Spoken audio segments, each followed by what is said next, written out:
It's here. OpenAI just rolled out GPT-5, the most advanced version yet. But will it change your marketing game? Or just make your mistakes faster and harder to fix? In this episode of the Trivera Deep Dive, we break down what's new, what's better, and the traps you need to avoid. Plus, a simple test you can run yourself to see the difference between GPT-4 and 5. Stick around! Welcome to Trivera's AI Deep Dive podcast, hosted by Chip and Nova, our AI co-hosts. Together, they transform top marketing insights from our blogs, articles, and events into actionable strategies you can use. Ready to dive in? Let's get started. Hi there, and welcome to this special episode of the Trivera Deep Dive. I'm Chip. And I'm Nova. We're your AI co-hosts. And we're ready to guide you through today's, really fascinating material. Yeah, today, Nova, we're diving into something super timely, the arrival of GPT-5. Our main source for this is a really insightful blog post by our very own founder, Tom Snyder. It's titled, GPT-5 is Here, What It Means for You. Exactly. And our mission today is pretty clear. We want to unpack what's genuinely new with this powerful AI. What's the real breakthrough? Right. And explore why having real expertise in using it is, more critical than ever. Yeah. That uncomfortable truth Tom talks about. That's the one. And we'll give you some concrete takeaways from Tom's insights, including a pretty cool test you can actually do yourself. Let's unpack this. Nova, the buzz around GPT-5 has just been huge, right? Mm-hmm. And Tom Snyder, our founder, he didn't waste any time. He was apparently using it within the first 24 hours. Mm-hmm. And his first impressions were really interesting. He said he was impressed, sure, but also that it was definitely different. Which, coming from someone like Tom who uses AI constantly, that says a lot. It really does. Different isn't always just better. It implies a shift. Exactly. He even mentioned having to make large changes to our knowledge bases here at Trivera. And get this, it changed the personality of our own AI assistant, Webster. Made him a little too polite and a lot more chatty. Huh. A chatty Webster. That's quite a shift. It really suggests something fundamental changed under the hood, doesn't it? More than just a simple update. Absolutely. And from a higher level, Tom clarifies that this new version, GPT-5, it can handle more, process more, and connect more dots than any version before it. It's not just a small step. It feels more like a leap. Like going from, a basic calculator to a supercomputer. That's a good way to put it, yeah. In terms of the scope of problems it can tackle. Okay, Nova, let's dig into some of these core advancements Tom mentioned. He highlights advanced reasoning first. What does that actually mean for marketers? Is it really new or just, fancier? Well, it's definitely more than just fancier. What's really insightful here, Chip, is how its reasoning has expanded. It can connect dots between seemingly unrelated pieces of information and think multiple steps ahead. Previous models might give you some ideas, maybe some decent content, but Tom points out GPT-5 can make informed multi-step recommendations. And these factor in your goals, audience behavior, even competitive positioning. Okay, give me an example. How would that work? Right. So imagine asking it something like, okay, our organic traffic dipped for product X. Our main competitor just launched new messaging. Our Q4 sales targets are here. What specific multi-step tactical plans should we roll out? Factor in budget and our specific brand voice. Wow, that's complex. It is, and GPT-5 can apparently generate a coherent, actionable plan. Not just random tactics, but a sequence. So for you, the listener, this translates to potentially smarter strategy, better ROI, and less wasted spend. Because the AI isn't just guessing, it's reasoning through the steps. That's a massive shift from just, writing blog posts. Okay, Beyond that raw intelligence, Tom also highlights context persistence. That sounds like it could solve a lot of headaches with brand consistency, right? Yeah. Especially for longer projects. Oh, absolutely, Chip. It's a huge deal. Remember how frustrating it was when older models would kind of forget what you told them 5 minutes ago? Yeah, constantly repeating brand guidelines. Exactly. You had to keep re-explaining. GPT-5 seems to tackle that directly. It essentially has a much bigger memory, a larger context window. It can recall details across longer sessions. So you could work on a whole campaign over days, maybe. That's the idea. You build it out, refine things, and the AI should remember your initial goals, your brand voice nuances, without needing constant retraining prompts. Connecting this back, it means the AI can stay aligned with your guidelines across everything, blog posts, emails, ads, making it all sound like it genuinely came from your team. That consistency is huge. Then there's multimodal. It sounds really exciting, moving beyond just text. What's Tom's take here? This is massive, Chip. Think about the old workflow. generate text here, go to another tool for images, maybe another for video snippets. Right, total pain.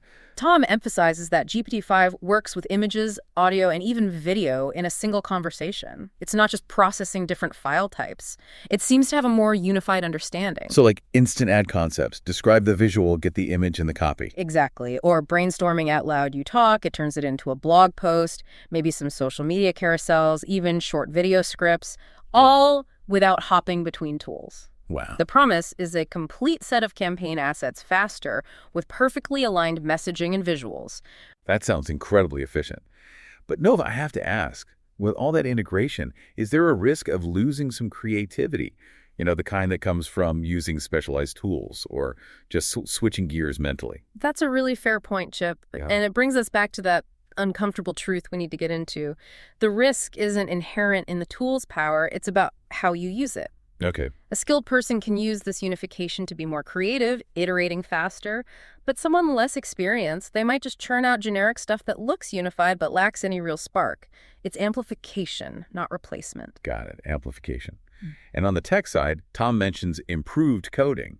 Not the first thing you think of with LLMs maybe, but sounds important. Yeah, it's significant. Its upgraded code generation can apparently handle complex programming, scripting, and automation, stuff that used to take developers ages. So for marketers, faster website updates, new integrations. Precisely. New features, site optimizations, they can potentially roll out quickly, helping businesses adapt faster to market changes instead of getting stuck in development cycles. It's like the AI can help build the car and drive it, in a way. Okay, now for the one I think everyone wants to hear about, reduced hallucinations. Yeah. You know, when the AI just makes stuff up that sounds super confident. Yes, the confident inaccuracies. Is it true? Is GPT-5 better? Can we trust it more? Well, Tom's initial 24-hour test showed a clear improvement, Chip.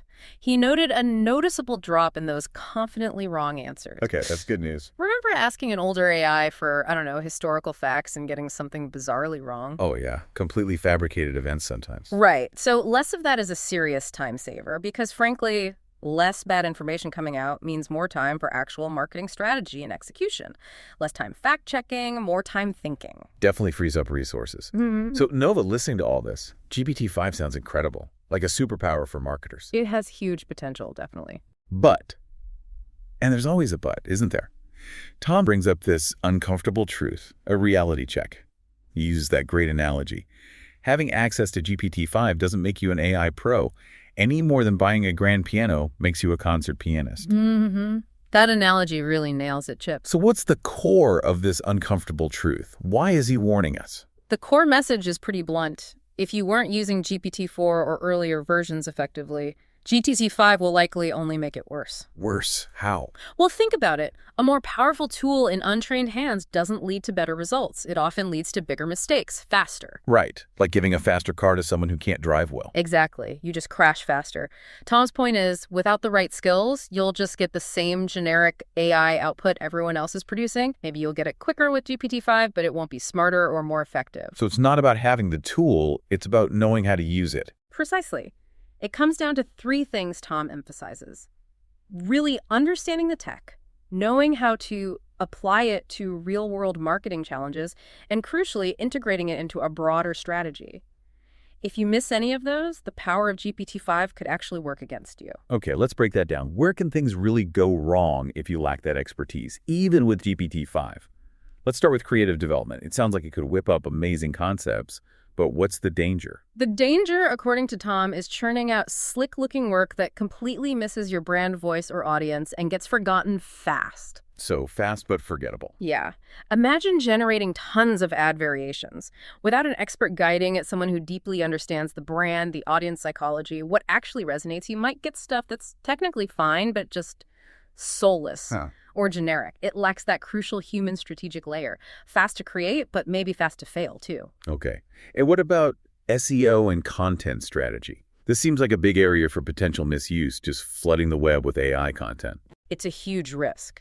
Tom cautions that without proper application, you could easily flood the web with keyword-stuffed junk that tanks both rankings and reputation. Even with GPT-5 being better at strategy. Yeah, because the AI can map out keyword clusters, suggest topics, but it takes a human expert to ensure the content within that structure is genuinely valuable, authoritative, trustworthy, hitting Google's EET principles. Otherwise, you're just adding to the noise and potentially harming your site's reputation long term. Right. Makes sense. Now, data-driven campaign optimization. This sounds like an area where mistakes could be really expensive if you misinterpret what GPT-5 tells you. Definitely. Tom puts it starkly. If you don't pair the AI's insights with deep analytics understanding and human oversight, you risk reacting to noise instead of signal. Chasing ghosts in the data. Pretty much. Making knee-jerk changes that wreck performance instead of improving it. GPT-5 might spot a pattern, suggest an optimization, but a human needs to ask why. Validate it against real business context before making big changes. Otherwise, you could optimize based on a temporary blip or a misinterpretation. Okay, and personalization at scale. Always tricky, relies on that human touch. What's the risk with using GPT-5 here? It sounds like it could be amazing with its context memory. It could be, but Tom highlights that without that careful human touch, you risk personalizing in ways that are creepy, inconsistent, or just plain wrong. Creepy. How so? Well, the AI might connect data points accurately but inappropriately, like referencing a past sensitive purchase in a marketing email in a way that feels invasive, not helpful. True personalization needs empathy, that nuanced understanding of human interaction, not just data crunching. It can easily cross the line into awkward or off-putting. Yeah, that's a fine line. Okay, finally, back to hallucinations. Tom said they're reduced but not gone. What's the lingering danger here? The danger is exactly that. Reduced but not zero hallucinations.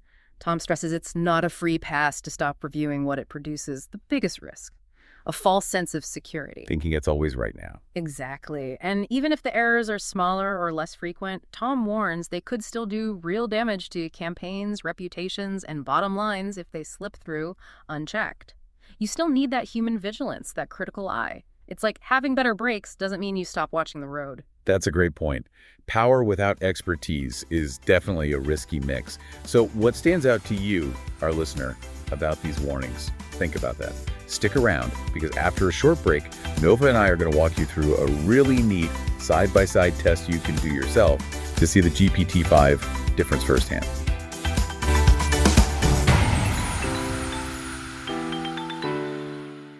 Hi, I'm Webster, Trivera's AI assistant, here to help your business thrive in the ever-evolving digital marketing landscape. Since 1996, Trivera has delivered digital marketing that drives measurable results, partnering with southeastern Wisconsin's strongest brands, blending creativity, technology, and strategy to help them grow.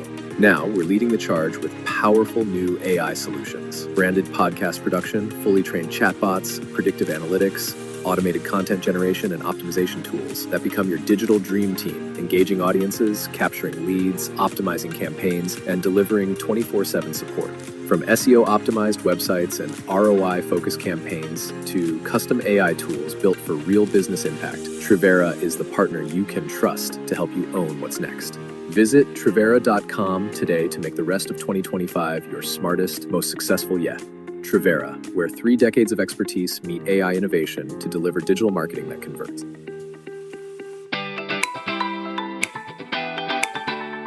Welcome back to Trivera's AI Deep Dive. Now back to our conversation with Chip and Nova. Welcome back to the Deep Dive. Just before the break, Chip, you mentioned a test listeners can do themselves, something Tom Snyder outlined in his blog post. That's right, Nova. It's a simple but really effective experiment. A direct comparison between GPT-4 and GPT-5 using the exact same prompt. I love this because it isolates the variable. It's just about the AI model itself. Lets you see the raw difference. Okay, so how does someone listening actually do this test? What are the steps? It's pretty straightforward. Step 1. Open one browser window with a GPT-4 chat that still exists in your history. Oh. And Tom suggests finding one where the response was maybe less than perfect. Okay, so not your absolute best prompt and response combo, maybe something that was a bit vague or took a lot of tweaking. Exactly. Find one of those. Step 2, keep that window open. You need to see the original prompt and GPT-4's answer side by side with the new one. Got it. Reference point. Step 3, open a second browser window with GPT-5, Right. assuming you have access, of course. Right. Step 4, copy that exact original prompt from your GPT-4 chat and paste it into GPT-5. And this is key. Don't edit it. Don't improve it. Give GPT-5 the exact same input GPT-4 got. Same starting line for both. Makes sense. Then step 5, just compare the results side by side. Look at what GPT-4 gave you and what GPT-5 gave you from the identical prompt. Okay, so when someone does this, Chip, what kind of differences should they be looking for? What's likely to jump out? Tom says you'll likely notice the difference immediately. Things like better structure, clarity, and accuracy. He even says sometimes it's almost like GPT-5 read your mind. Read your mind. How so? Well, maybe it not only answers the direct question more fully, but it anticipates logical follow-up questions or presents the info in a way that's much more useful or audience-aware, more like how a human expert might structure their thoughts. Ah, okay. So a more intuitive or comprehensive response, but here comes the catch, right? There's always a catch. Huh. Yes. Here's the critical insight Tom shares, and it ties right back to that uncomfortable truth. You'll see the difference, sure. But only experienced GPT users will know why the results are better. And just as importantly, when they might still be wrong. Right, so the novice sees better, the expert sees better because of X, Y, Z, but I still need to check point A and push it further on point B. Exactly. The expert understands the nuances, the potential lingering flaws, and critically, how to take that improved output and make it even better, or ensure it's truly accurate and strategically sound. Which reinforces Tom's main point, really. GPT-5 might make the good better, but without the right expertise, it can still make the bad faster, bigger, and harder to undo. Yeah, I love his analogy here. GPT-4 is a sports car. GPT-5 is that same car with a racing-tuned engine. Powerful, yes, but you still don't want just anybody behind the wheel. Absolutely. The power goes up, but so does the need for skill and judgment. Which, Nova, brings us neatly to Trivera, doesn't it? It does. As AI co-hosts, Chip, you and I are part of this team at Trivera, and Trivera has been deep in this world, using GPT for ourselves and our clients since before it was trending on LinkedIn. Right, long before the hype cycle really kicked in. And through that experience, we've learned how to do the crucial things, how to train it on client-specific data, how to integrate it with existing tools, and maybe most importantly, how to filter its output through actual marketing and business experience. That human filter, that strategic overlay, you really can't skip that part, can you? You really can't, because, as Tom emphasizes in the blog post, what truly matters isn't just whether GPT-5 can generate a plan. It's whether it can generate the right plan. Exactly, the right plan for your specific business, your specific goals, and then, crucially, whether there's someone who knows your business who can actually take that plan and put it into action effectively. That combination of powerful AI and human expertise. That's the key. So for you, the listener, thinking about this, with GPT-5 now here and clearly a step up in power, what does this new AI era really mean for how you approach information strategy and, well, that critical human element in your own work? What skills are you going to focus on? It's definitely something to think about. And if you're ready to actually put GPT-5 to work for your business, but do it the right way, leveraging that expertise, Tom Snyder and the whole Trivera team are ready to help. That's right. You can contact Trivera today to discuss how we can help your business navigate this and really succeed with these powerful new tools. Absolutely. And thanks so much for joining us for this deep dive today. Please don't forget to download this deep dive if you found it useful. Subscribe wherever you get your podcasts. And maybe share it with a colleague or friend who needs to hear this balanced perspective on GPT-5. It's not just hype. There's real substance and real challenges. Well said. We'll see you next time on The Deep Dive. Thanks for joining us on Trivera's AI Deep Dive with Chip and Nova. If you enjoyed this episode, you can find more and stay up to date with new episodes wherever you listen to podcasts, or find them on our website and our social media channels. And don't forget to visit us at Trivera.com to learn how we can help take your marketing to the next level. Ready to talk? Reach out. We'd love to hear from you. See you next time.